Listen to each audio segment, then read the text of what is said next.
You're listening to Health Professional Radio, and my guest today joins me from Western Australia. It is Mary Mitchell, the Manager of Individual and Family Outcomes for Enable WA. Mary, welcome to Health Professional Radio. Thank you. Thanks for having me. It's a pleasure. Now, Mary, Enable WA doesn't immediately tell me what it is that your organisation does, so can you fill us in on what it is you do and what geographic footprint you service? Okay, well, we set up about 21 years ago under a different name, primarily to support people with Disability Services Commission funding. We became Enable Southwest about 7 years ago, and more recently we've become Enable WA because of the new area that we've been covering. We generally work with individuals to help them reach their goals. We're an individualised service provider, so it's all one-on-one. We don't really do group activities, it's one-on-one services, looking at what it is that this person would like to achieve in a certain time frame, and then we match appropriate support workers to help them go through to reach that goal. Recently we've got into mental health and also general health, using the same philosophy, which is one-on-one, what the person would like to achieve and how we're going to collaboratively get that for them. I see. And the geographical area is, we were just Bunbury based, then we opened in Busselton, now we're in Margaret River, Bridgetown, Manjimup, and we're starting to venture into the Peel region. It's certainly a growing organisation by the sound of it, Mary. Absolutely. In the 4 years that I've been here, we've gone from the one office in Bunbury and about 86 clients to the 5 offices and about 340 clients. So a lot of growth. Do people need a referral to be sent to you, or can they self-refer? How does that work? Generally speaking, there is a person has some funding of some sort, and then they come into our organisation and we provide the service. But sometimes it can be like via the health department, where people from the local hospitals have suggested our organisation and they've received some money for us to be able to provide a service.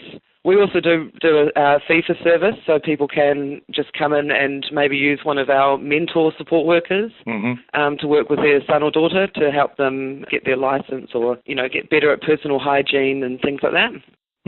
Now, Mary, you mentioned hospitals there, and that's good for me because 95% of our audience are clinicians of one kind or another.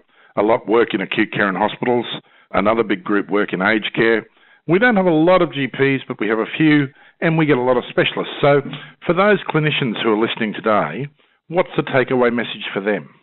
Just that we're here. We're available. We've recently employed a registered nurse here who does individualised care planning with health professionals. The view there is that people are being discharged from hospitals a lot sooner. It's obviously a better option for them to be cared for in their own home. There's less infections and things like that around, and it's also a cheaper model. So our registered nurse, and I'm a registered nurse myself, we work with these hospitals and doctors and all the health professionals to create a really robust in-home care plan, and then ensure that our support workers are trained in those areas so that we can provide pretty complex medical requirements in the home. We're looking after some kids with tracheostomies. They need airway control. There's oxygen administration. We've got some palliative care clients who have been able to be discharged and be in their home with morphine pumps and things like that. And so it's just a cheaper model. It's a better model for the client because they get to be around their families. That particular area around the health needs and medical needs is becoming quite a growing industry for us, and we're putting a lot of emphasis on that within our own organisation and policy and procedure at the moment. Well, hopefully we'll raise some of that awareness today amongst some of the clinical workers who listen to us. Mary, my favourite question in every interview is about misconceptions. And in every industry, in every trade, in every occupation, there are misconceptions. What are the biggest misconceptions amongst your, customers, clients, patients in your field that drive you nuts and keep you awake at night? I could name a few. However, I guess that a lot of what we do a big misconception is that we do everything for people. Mm-hmm. That's not the case. We like to do things with people. There's obviously a big difference between those two. We don't say that we're going to come in and change somebody's life. It's about them wanting to change their own life, and we help guide them through that. Whether that be through a disability or a medical condition, if somebody can do something for themselves, then we get them to do that and build on those skills, as opposed to just doing for. I think that's the biggest one at the moment. That's an important distinction, isn't it, that difference between for and with? Absolutely. People need to take some responsibility as well, and our role is to mentor and guide people to take that responsibility for themselves. You get better buy-in that way, and people feel more personal achievement when they've been able to achieve something for themselves as opposed to doing it for other people.